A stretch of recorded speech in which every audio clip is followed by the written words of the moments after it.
Welcome to the Learning Pines YouTube. We hope this video helps.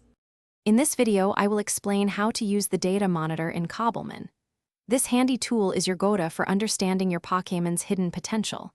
It provides crucial insights into their individual values, or Roman 4, and effort values, or EV, which are vital for competitive play.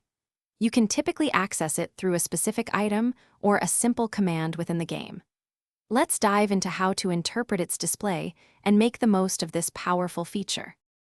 Now, let's talk about Roman 4 and EVs, the backbone of Pokémon's strength.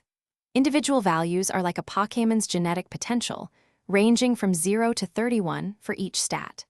Effort values are gained through defeating other Pokémon, with a maximum of 252 per stat and 510 total. The data monitor makes these numbers visible, allowing you to precisely tailor your Pokémon's growth for optimal performance in battles. When you open the data monitor, you'll see a clear overview of your Pokémon. It displays their current level, health, and experience points. Crucially, it breaks down the 6 core stats: HP, attack, defense, special defense, and speed. Pay close attention to the numerical or color-coded indicators for Roman 4 and EVs, as these reveal your Pokémon's true potential. This visual guide helps you quickly assess strengths and areas for improvement.